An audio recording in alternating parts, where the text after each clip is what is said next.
Welcome back, everyone. We are now on to the second session. We'll commence the session 2 of today's event with the release of Shabdarth, Journal of Religion and Philosophy. Presently, I'd like to invite Dr. Arvind Palmandair back to the stage and Amandeep Singh to the stage, please.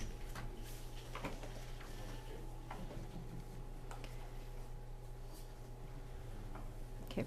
We'll now be releasing the journal, so I request you to please each of you to take that copy that's lying in front of you and do the honors.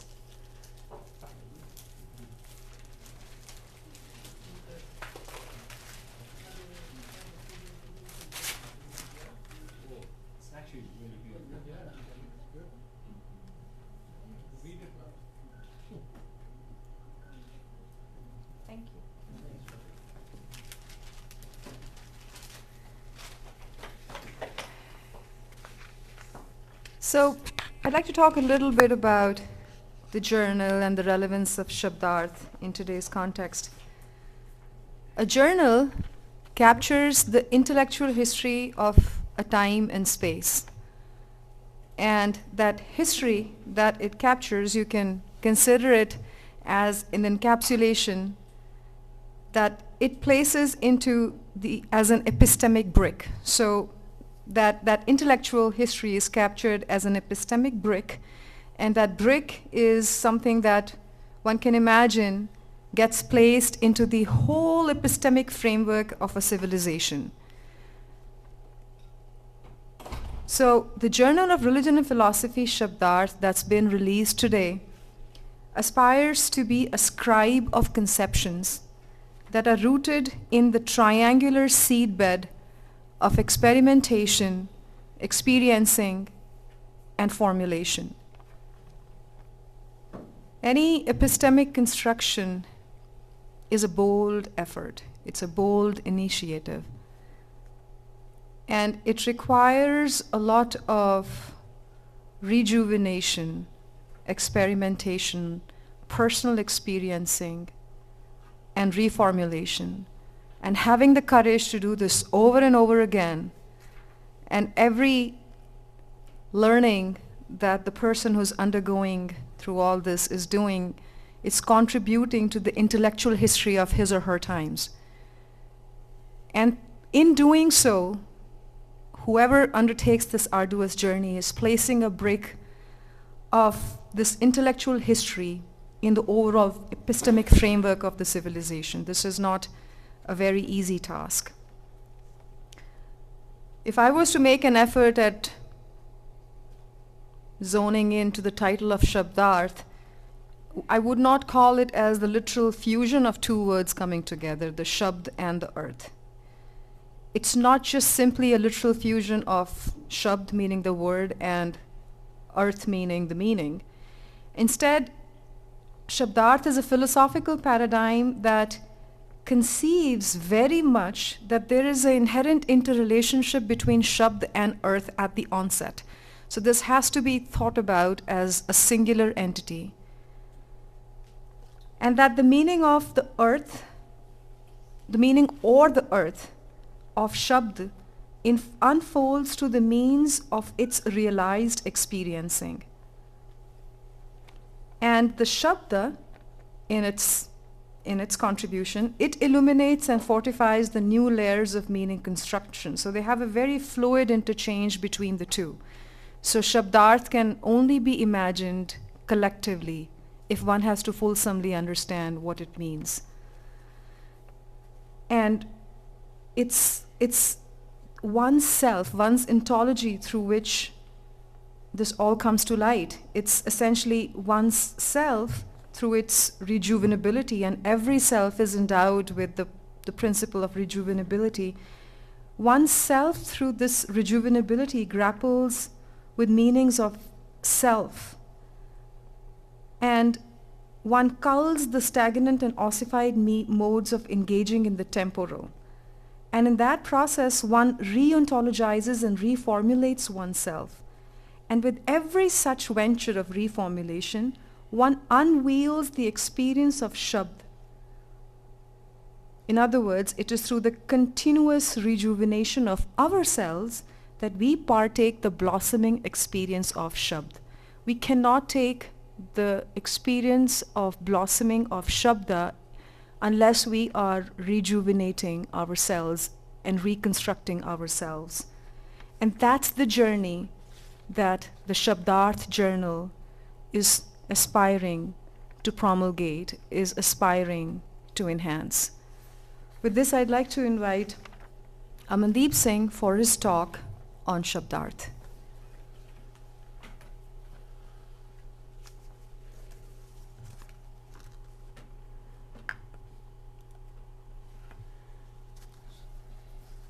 Thank you, Harjot Kaur. Thank you, Dr. Mandair. Thank you, Sukhpal Singh, for being here with us. And thank you to all the Sangat for joining us and taking time to be engaged in this endeavor. So I'll try to wrap this up very quickly. It's I know it's a little late for you guys, but I'll try to make it as fast as possible. So before I go into actually talking about Shabdarth, I'm trying to underline what is the importance of a journal in modern epistemic making and on modern knowledge systems and the way we understand how do we contextualize our different ways of thinking. So a journal is basically a making of an history and an enunciation of a voice. So that's how we think that we approach journal in particularly this way. And I'm sure most of you are already aware about this, but it's just for making new students come to terms and understand what's the importance of a journal especially for a collective, for a community itself. So it marks an historical evolution of a collective. So how do a community collectively engages into knowledge formation? That's what a journal is trying to theorize. So it's conceptualizing the unsaid and the unconceptualized. So most of the times whatever has been left out, which has not been, whenever we usually engage with Guru Granth Sahib or our religious teachings, we are generally not thinking about conceptualizing what is going behind it. So journal is one of those ways in which we can actually conceptualize the knowledge that is coming from Guru Granth Sahib or from other sources that we are trying to concept. So it's a personal evolution from flat consciousness and flat materiality to a realized consciousness and a realized materiality. So if I want to engage in through like what does flat consciousness means, we can take an example from Asa Ki War, where the Guru Sahib actually is talking about people are man apne suchet. So it's basically the flat consciousness. We are very suchet and then which leads to flat materiality, which is like phaliye bapade. So that kind of consciousnness has to grow into like a realized materiality, realized consciousness. So that's where knowledge and knowledge production actually takes us or takes a big leap into. So it's a progress of consciousness, and most of the times our consciousness is egocentric with raw emotionality. So it's basically we usually tend to have raw emotionality, and then we are more like it's an interplay between power relations and ego construction, in which we usually live our lives and we theorize or we think. Then that's the second step in the realization of or the progress of consciousness is the opening stage, which is like the introduction to an idea. So usually we from that flat materiality which we live day in and day out, so we progress into a introduction to an idea. We get introduced to an idea, and then from an idea we progress into an ideology, which could be a political ideology, which could be like different ideologies that we make. And ideologies, they lead to generally a binary thinking, like binary thinking in terms of polarization, like for example religious polarization and all those polarizations that are happening these days. So it's basically a progress into an ideology from an idea, and this is also one of the steps that that one has to cover. Most of the activism that occurs in the world is through this step of moving from idea into an ideology, and that's why most of the political ways of thinking are actually developed through that. And the final step is from ideology to a philosophy, which Dr. Mandir was also alluding to. So usually most of the times we try to confine our knowledge and our way of thinking into ideologies, and do not take this last step of actually moving from ideology into a philosophy, like we are actually expected to do, especially as Sikhs, that what we are undertaking in this endeavor. So I'm going to give a very brief history of Sikh studies, which we have also listed in the editorial of this journal.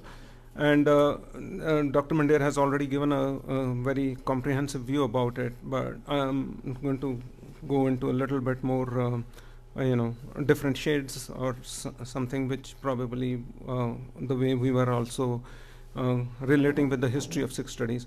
So the modern Sikh studies,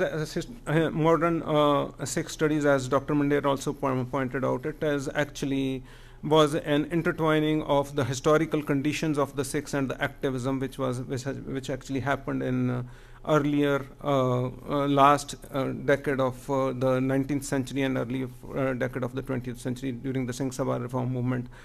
So, and more of the activism and historical conditions of that age were actually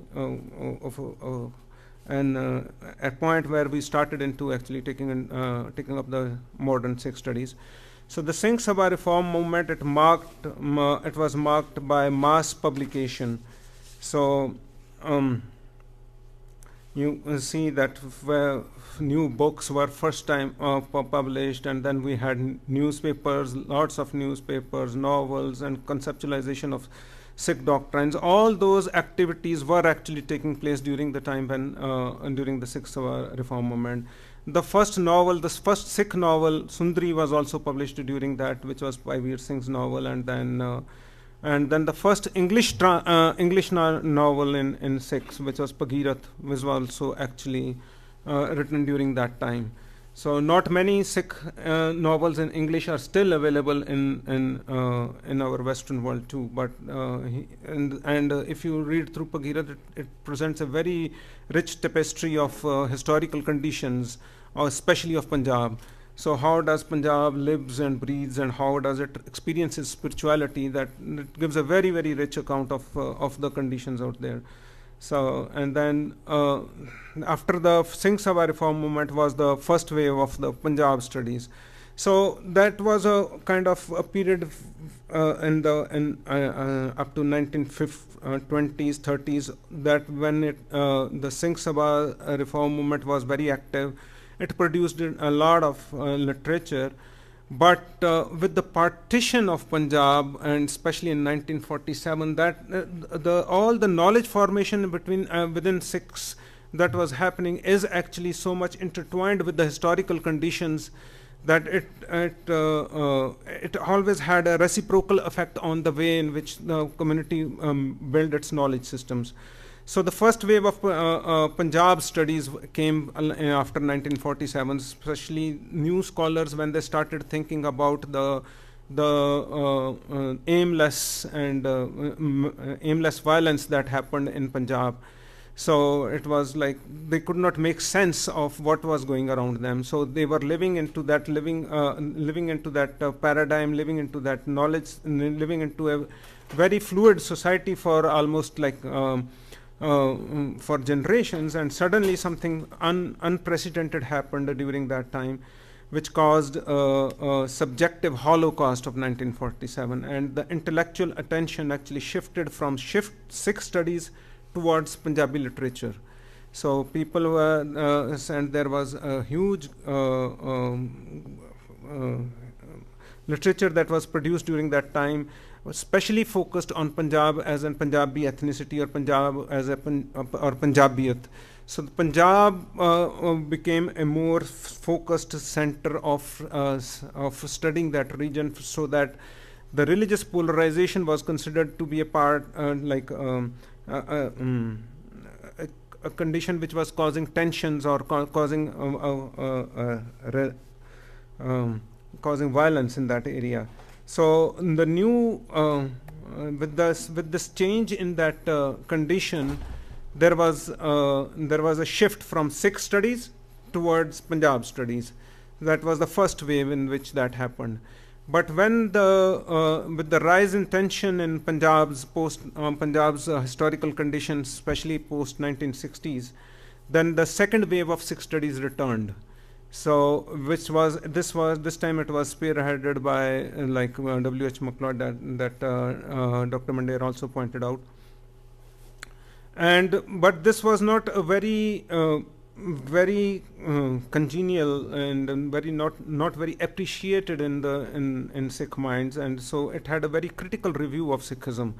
So this created another the second phase of a demand for revisiting the Sikh concepts and making Sikh studies more relevant.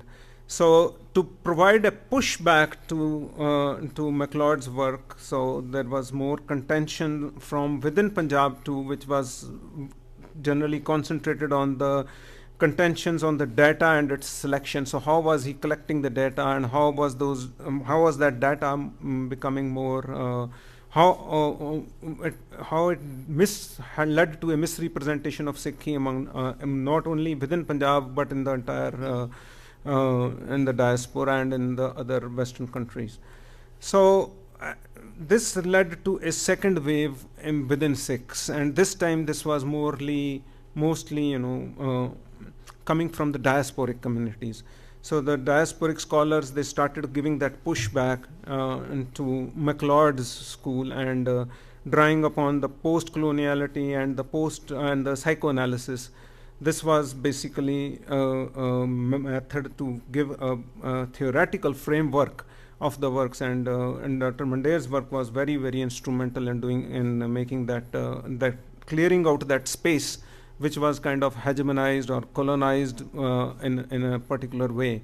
So he and many other scholars provided that pushback to clear that space, so we can now come up and make philosophy and knowledge from whatever was existing here. So this at the same time when Dr. Mandir was working and other scholars of Sikh studies were working in that area, there was another Punjab Studies 2.0 which revived from within the diaspora itself. So that the Singh Sabha literature was this time brought back, but this time it was more approached with a critical eye. So there was a kind of a revisit to the Singh Sabha reform movement's literature, and then the scholars which were basically from the diaspora and the Western Indian side, like Western Punjab side, like the Indian Punjab origin, they were more involved in this Punjab studies. So religion was again projected as a source of strife and tension in the Punjabi society, and not much participation was there from the Pakistani side of Punjab in this Punjab studies. So now looking at Punjab studies itself, this is a distinct subjectification, like I'm moving a little bit away because it's important to understand the intertwining between Punjab studies and Sikh studies. So that to unfold that way of understanding, I'm going to present a small slide on this. So Sikh studies is continuously intertwined in Punjab and Punjabi studies. So this is something which is very kind of unique that was brought in. It's also driven by the historical conditions which were actually unfolding on its own, like because of raising in tensions in Punjab. So Punjab studies and Sikh studies was kind of revisited. So Punjab studies was focused on fostering a sense of belonging to a shared culture, shared literature, and language, and which was actually extending to a collective anthropology and imagination of Punjab as a neutral space. So the contention in Punjab studies was that Punjab or Punjabiyat, or the idea of Punjabiyat, or the imagination of Punjab, was a kind of a desperate attempt to to activate a new imagination, a new agency, and which can help in resolving the cultural and the religious tensions that were coming up, especially after the 1960s in Punjab. So the new this new way of subjectification was found kind of maybe that would help in easing down those tensions. So ethnicity is central to Punjab studies. So when we look into that domain of Punjab studies itself, it's very connected in terms of Punjabiyat or Punjab studies, a particular that holds the possibility of a civilizational expression. So European underpinning is there in this. So like if you look into the domain of Punjab studies, it's like similar to the European underpinning, where the language and region and that kind of understanding drives the imagination of a nation. So that imagination is very vital, and it's like a kind of a closed kind of community existence. So how do we become more closed in our community's existence? So it's kind of particularizing in a way the way Punjab studies is actually making Sikh studies or Sikh experience, or not just kind of a world's particular which we want, which could have emerged from this. So it's blind spotted to recognize that the ethnic ontologies, like the ethnicity, the idea of Punjabiyat or Punjab as an ethnic or a holy kind of land or whatever imaginations that work behind the idea of Punjabiyat. So that ethnic ontologies, they actually promulgate an identities of void, and that have no modes of mining of a being. So what is the higher meaning of ourselves? You cannot derive it from anything which is within Punjab studies or Punjab. So it's like a void which is filled by the Punjabi identity.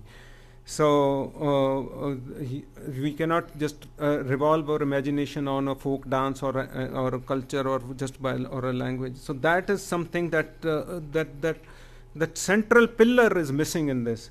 So there is something which uplifts from ethnicity to something which is more cosmic, or which can bring a meaning to our own being. That central point is missing there. So this is a shifting of identities from religious to ethnicity. It creates a vacuum of higher inspiration. So what inspires us in that?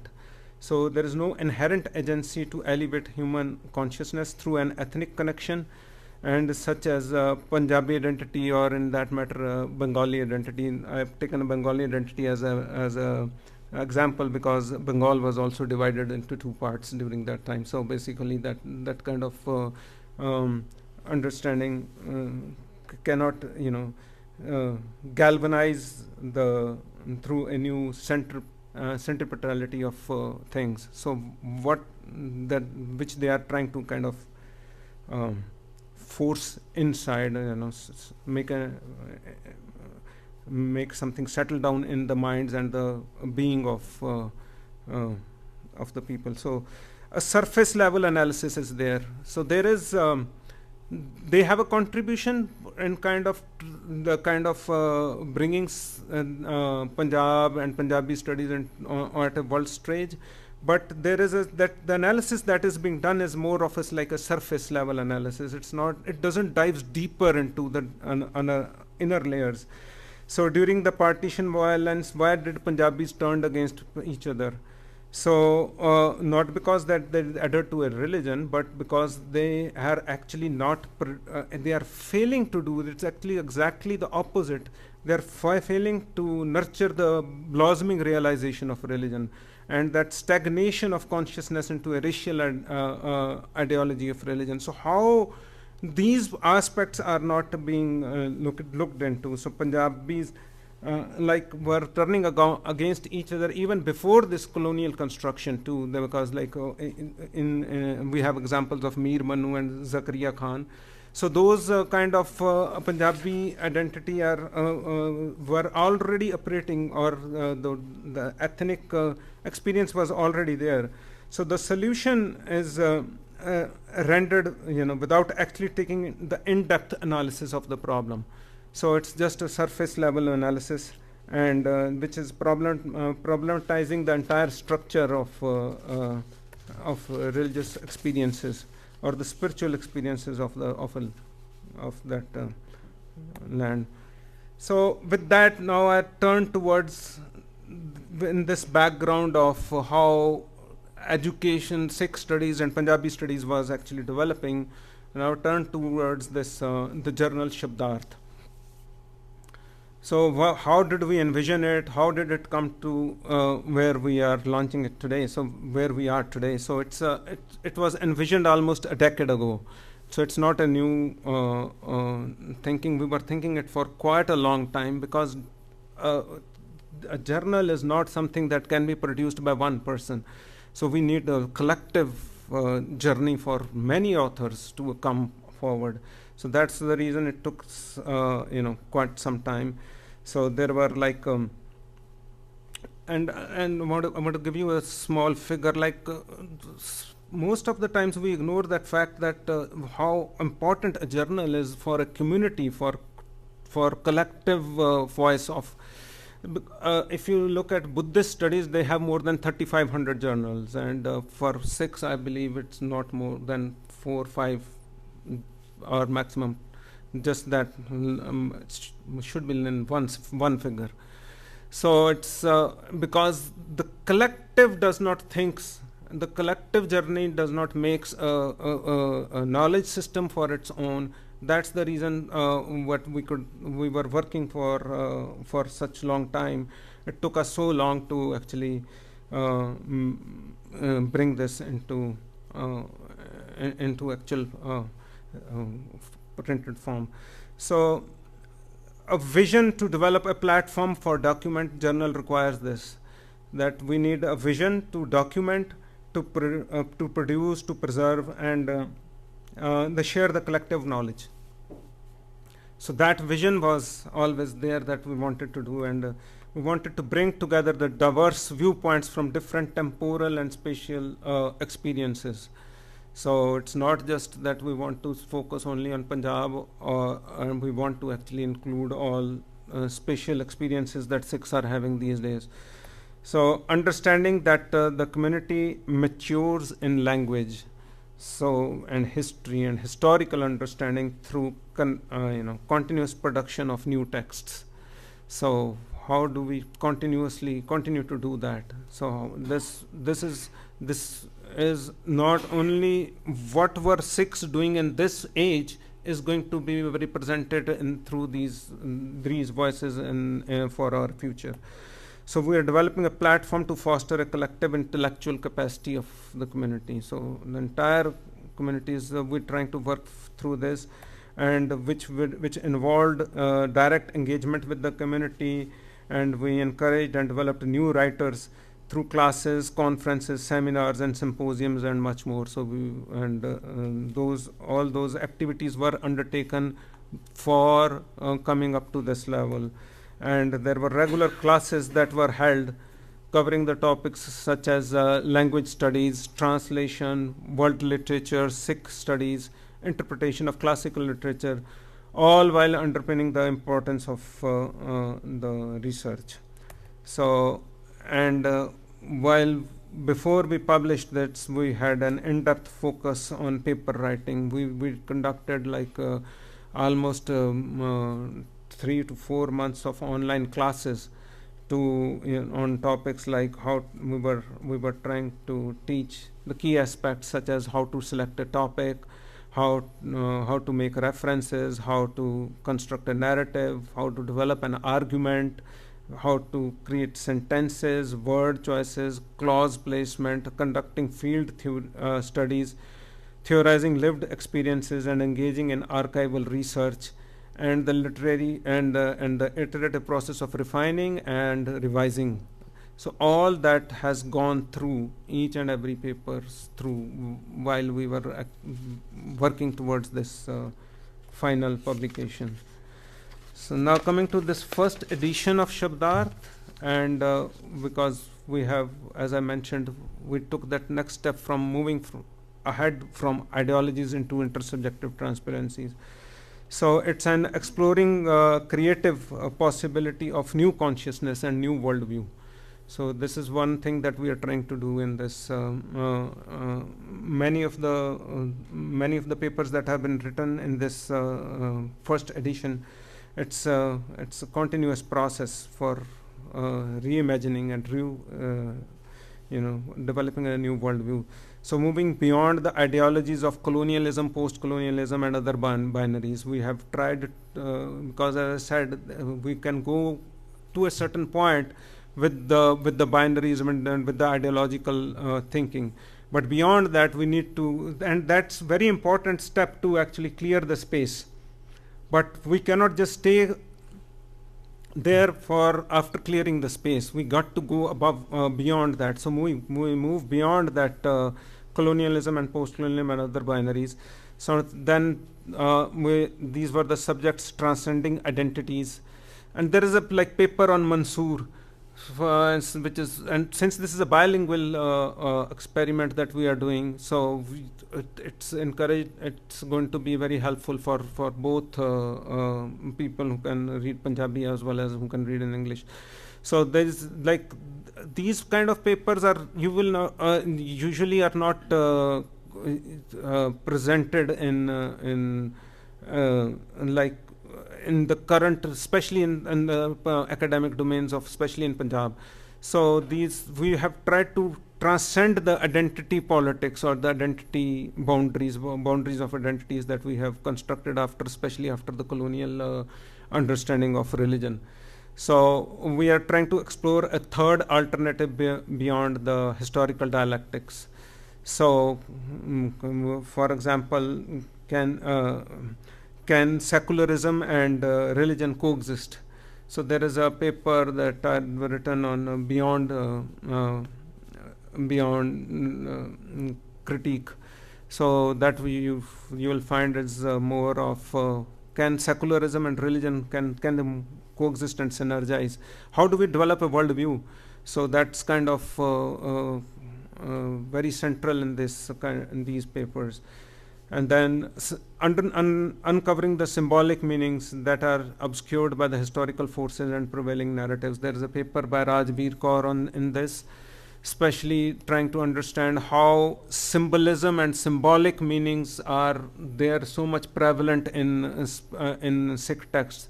Like all those symbols that, especially in Guru Granth Sahib, it has so many references of symbolic meanings. Which includes the flora and fauna and the different references like that of a hirni or babiha or chatrik or all those references. How do we decode those? So those kind of symbolic meanings which are inherent within our understanding, within our tradition, within our way of relating with the religious language. It's so much important that we know how to decode those and those symbolic meanings. So that's a very, very important paper in this by Rajveer Kaur, which can be very helpful, and especially for the people who are reading in Punjabi. So as I mentioned, it's a bilingual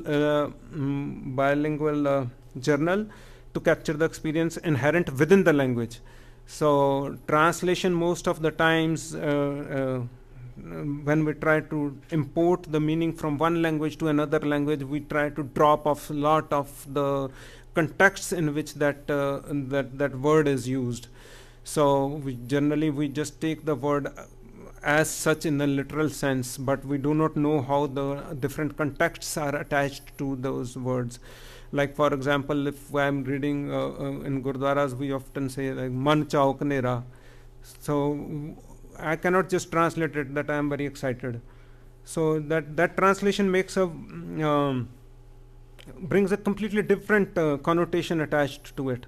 So we need to have that chow is and man chauk nera is very has a different meaning, which is there in our tradition, in our way of subjectivizing. So then there is we have also tried to use that translation paper like opening windows to exchange of ideas, because there are many other works which are important for our subjectification. So we are trying to open that area and enter into a new vista where we can relate with the translation. So how do we bring ideas and send our ideas to different worlds and different experiences? So it's a medium for articulating the authentic essence and understanding through indigenous expression. So we're trying to revisit that indigenous expression of in which or the native essence in which we are experiencing our religious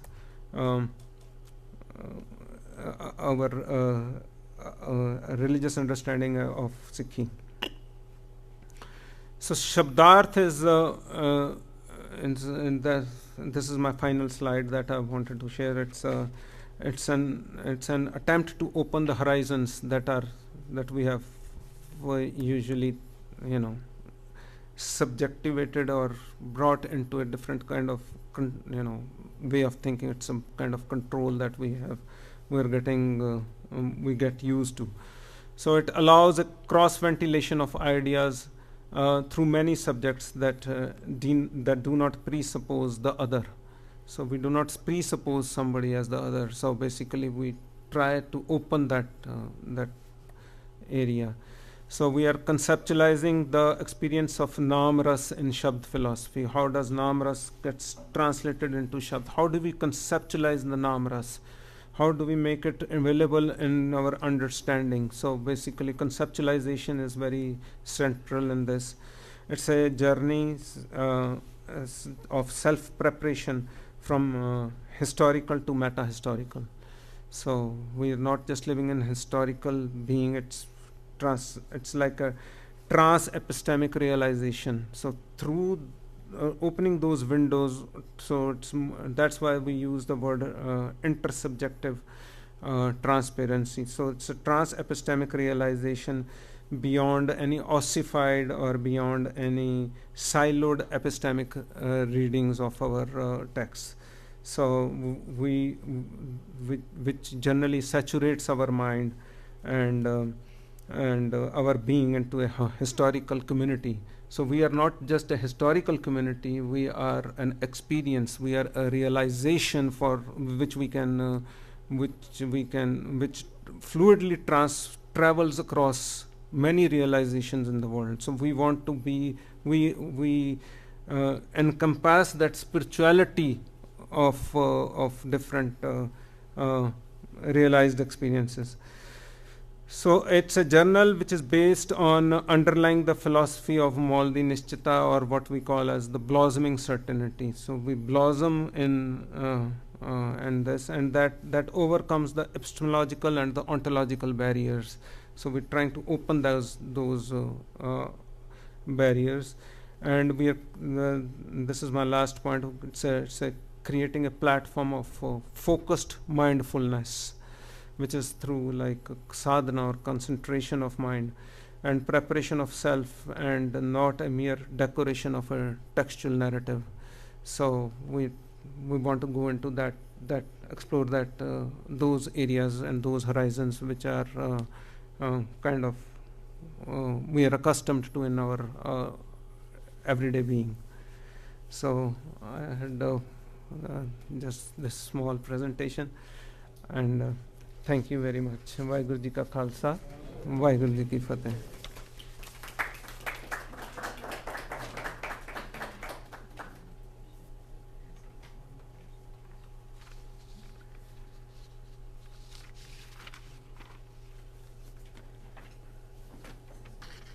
So I'd like to conclude the session 2 by saying a few lines that the Shabdarth platform that's being made available to, it is being made available to our collective scholarly and critical thinking faculties. It's not being offered to the titles of scholars and academic researchers. The Shabdarth platform is being made available to our collectively scholarly and thinking faculty, so we can enunciate through the journey of our own ontological discoveries and rediscoveries how through that we can contribute to the forever vernal unfolding of the Shabda. And it's being offered to all who, by charting navigation through the pathways of dialectics and dualities which are all around us, that they can discern through the apparatus of realization and experimentation the authentically generated episteme.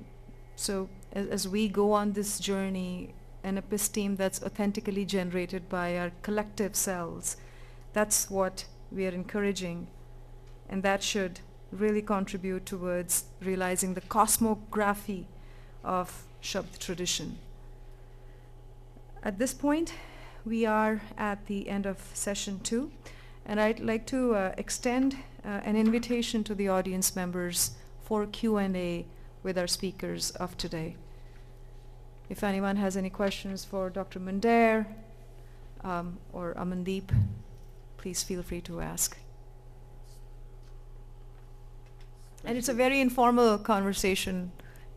All questions are encouraged, any question that you have on your mind. The young students, especially if they want to ask for Summer Institute from they are. So go ahead, Uday.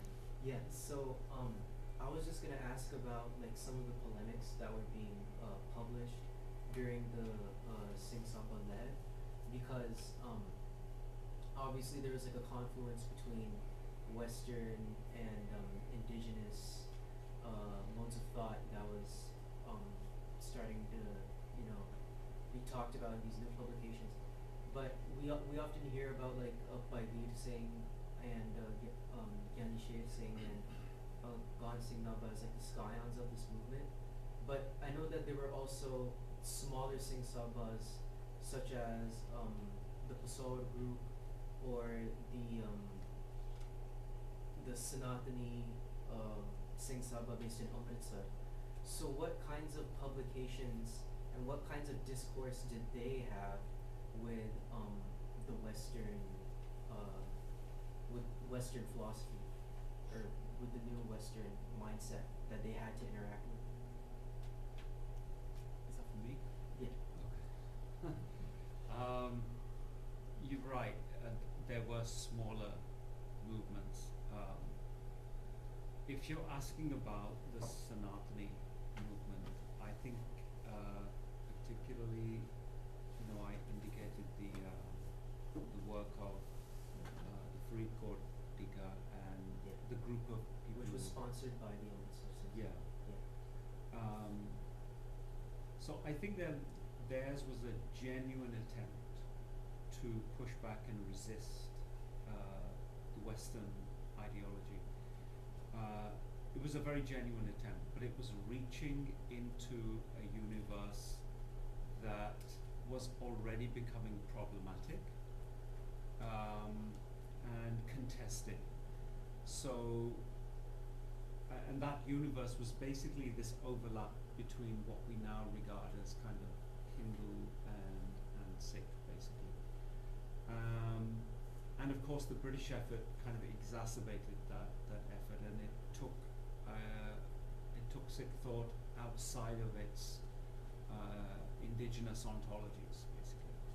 So I think one needs to understand that always in the historical context in which that was happening. So other than that, there were minor efforts going on with Nirmala scholars that had been around, and there's a rejuvenation of that kind of mode of thought. But one also needs to understand where it fell into problems as well, which was that, you remember right at the beginning of the lecture I mentioned that Hindu nationalism was coming into shape. Before that, it was completely decentered, it was very shapeless. Once it started to take shape, its formative impulse was primarily Brahmanic. It was Brahmanism. And once that began to take shape, I think people who had kind of moved in and out of that universe had to make a choice. You know, does Brahmanism speak for the entire ontology of Sikhism, of Gurmat? Does that mean that the Guru's own thought was located within that universe? Or was there something much more deeper and complicated happening with Sikh thought? So I think this is that contested terrain in which those kind of schools get into trouble, and you know there's increasing pushback from what we now know as the Lahore Singh Sabha, and that became more vociferous as the movements for independence grew strong in the 1920s, the 1930s, etc. It's difficult to answer your question quantitatively as to which group was doing what. You really have to create a very broad history of this, and I don't think anybody has done that in a systematic fashion. I think that's something that's ongoing. So I think a younger generation of scholars has to really do that. Yeah, thank you. And just to make a comment on Amandeep's presentation, I just wanted to say that I think this effort is really long overdue. The publication of Shabdarth and what it actually represents and the sphere from which it is coming.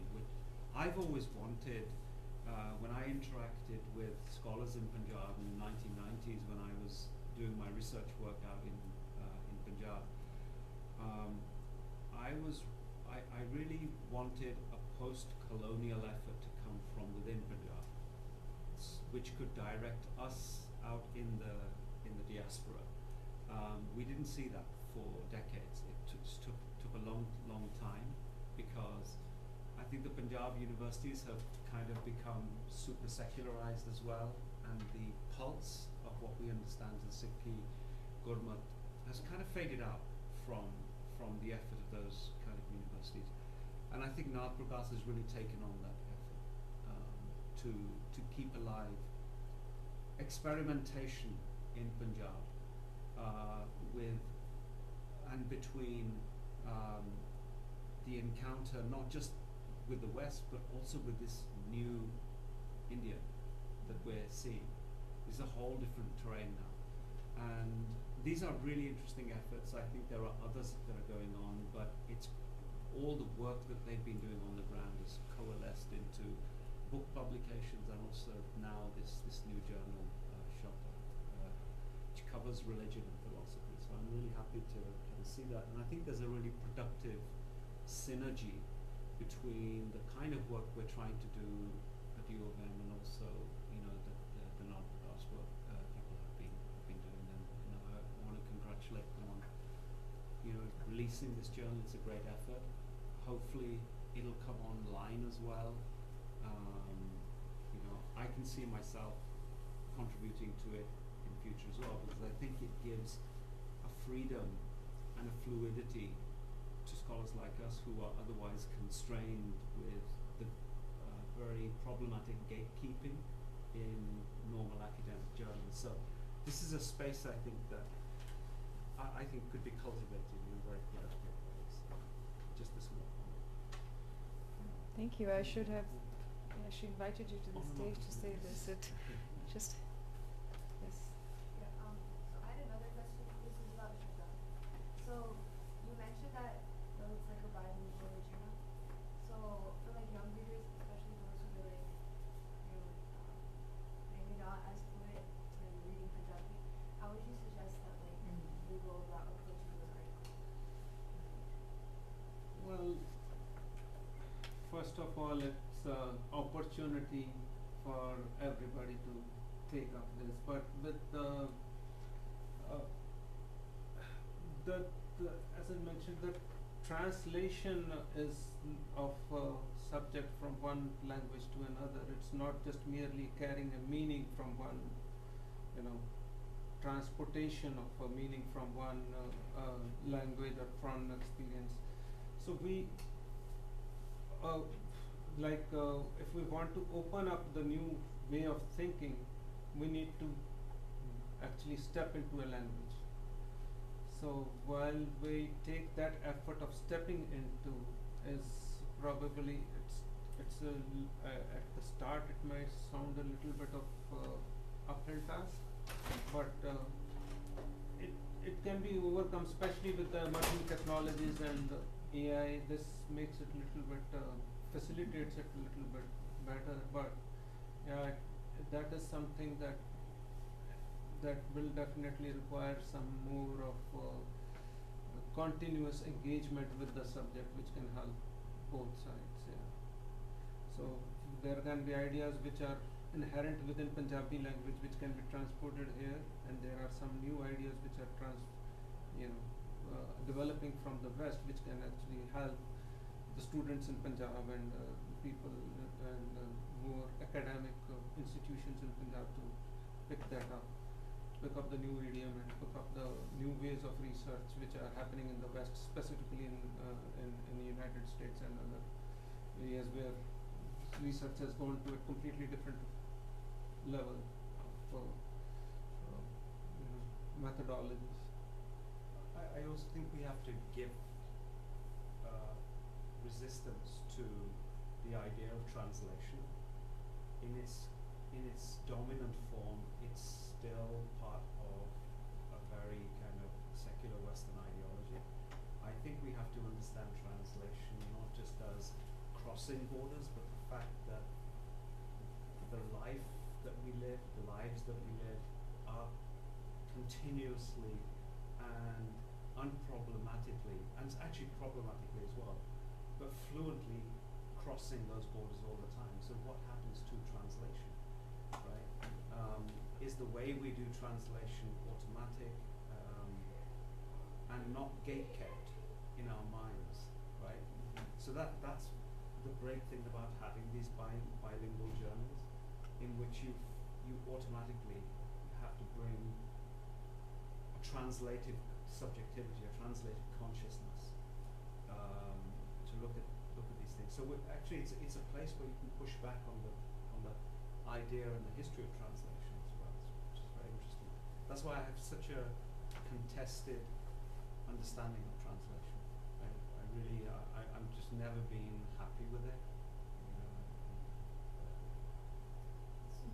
The translation which we normally use as a common person, right? Mahan Kosh by Khan Singh Nawaz, that really teaches a lot. I don't know, like, what do you? No, but like he's saying, there are some words and concepts you can translate to literal meaning, but the feeling that goes with it will never go across. And that comes, to me, that is, as a layman, it's more of how much immersed you are in that particular, like for example, in the American English terminology. Everything, like you talk to an average American, he'll understand it much more easily if you talk about like home runs or so things like that. You say, oh, he hit a home run. Now, how do you translate hitting a home run into Punjabi? And you can't convey this meaning the same way as it would. Same thing with Punjabi to English. And I believe there's one way for the kids to do it is really try to listen to a lot of other, like not just religious or philosophical discussions, but even just on the YouTube nowadays you have like all the news from Punjabi talk shows or whatever it is. If you listen to those, I think you can relate with those idioms or with those words much better, and then the translation will make more sense than just the literal translation. I don't know. So within your, Dr. Mundir, within your sort of framework of Sikh philosophy, you talk about this idea of decolonization, and I think that understanding is important if you're thinking about like the broader sort of future of Sikh studies and these different departments that are popping up in these different chair positions.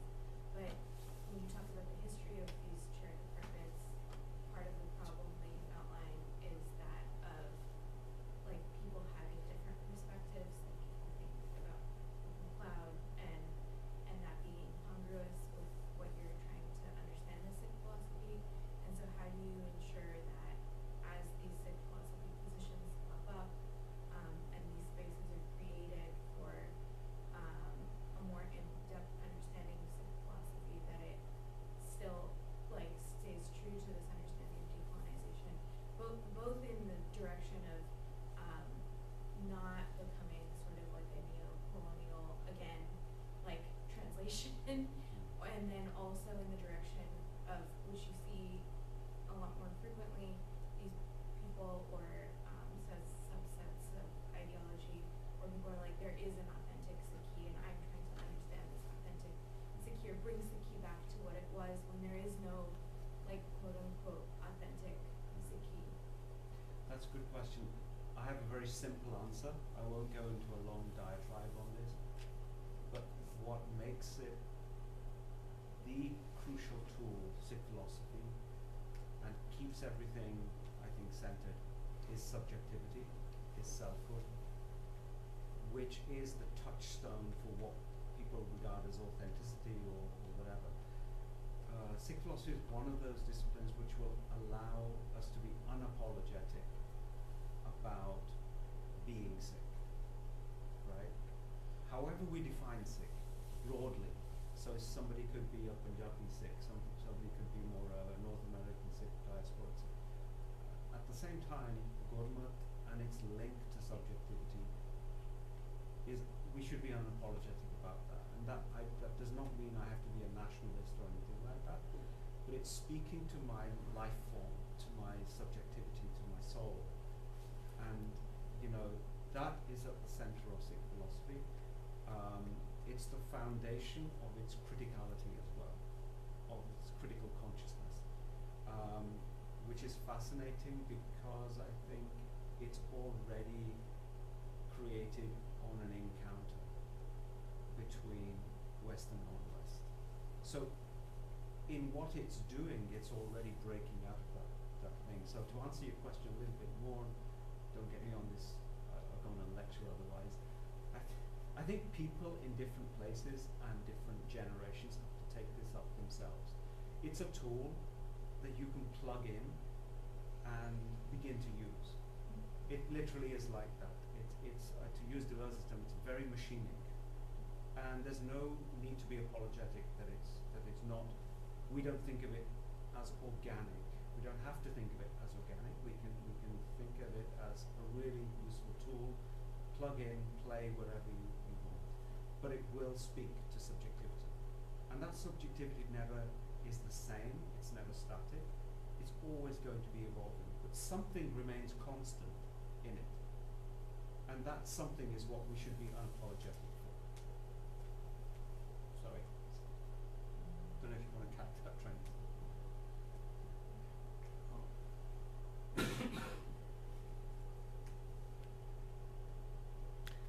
think you had a question, if I'm not mistaken.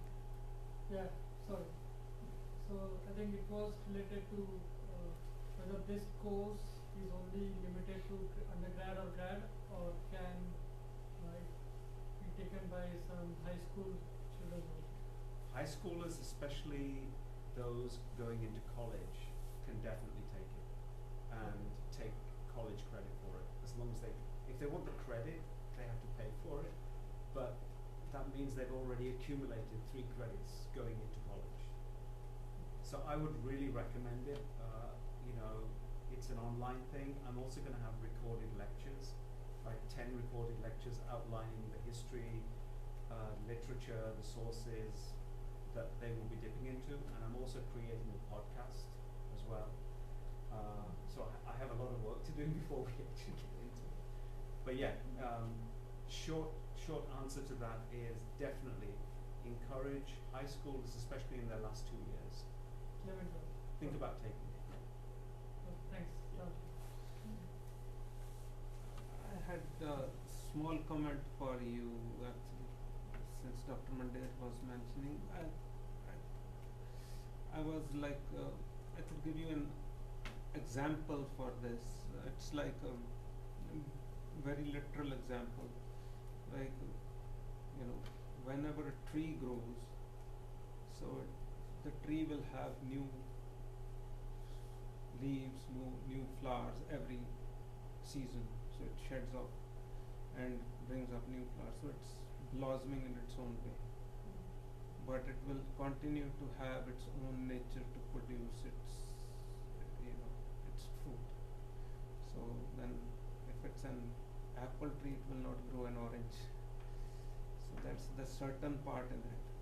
But it will continue to blossom on its own. So that's how we realize a religious experience. It's always blossoming with the kind of certainty which is, I think Dr. Mandir was trying to allude to. So probably that's how we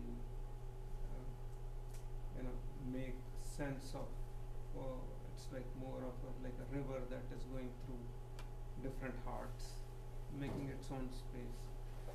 But then when it grows, it always has its own edges in which it grows. There is no edge, there is no river. So it's like that passing through different hearts as basically is how we realize our Sikhi through, and its engagement in the Western world and entire world in which we live, in the cultures, in the histories, in the various times and spaces where we live. This is how we realize it with its unfolding.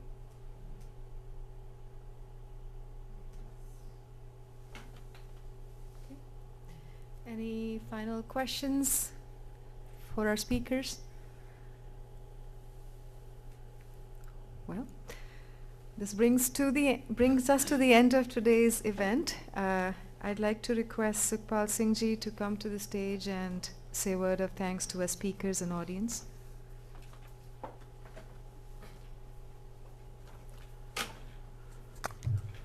So I just want to basically thank the presenters, Dr. Mandir, Amandeep, and Harjot for putting this program together.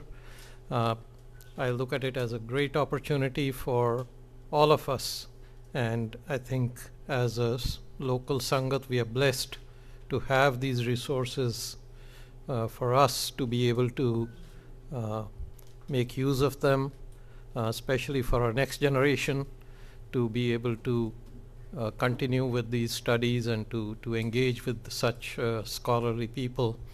And it's been a long journey, as Paji Baldev sitting here can I think talk more about it in length, but the history of the Sikh, the chair at University of Michigan, when it started in the 70s, and how through all the struggles they managed to get it going, and today we see the results of that. And so really thank you to all of the people who have put this together, the past and the present. And In conclusion, what I would like to say is, yeah, these are very scholarly and academic presentations which sometimes kind of are hard to follow. But in very simplistic terms, what I got out of today, and which is I can kind of relate to my own journey that I've gone through, and not to date myself, but when I first landed here about 40 years ago, and a lot of people, my co-workers, would ask me, why are you wearing this turban? And it would be like on both sides. The other person just asked it just to ask a question. They didn't want a very long philosophical answer. And I also would give a very simplistic, try to keep it as simple as possible and get out of it without having to go into the hows, the whys, the philosophy, who I am. And now, after so many years of living here and interacting with the Sikh chair and doing my own homework a little bit, I'm a little bit more ready to get into those philosophical discussions. But I think these are the tools that we need to be able to engage in our day-to-day life with the people that we interact with. And like Dr. Mandir said, without being apologetic about it, that who we are and why we live the way we live. And I think it's a great opportunity which all of us should take advantage of. And once again, thank you very much. And hopefully we'll have many more of these. Thank you.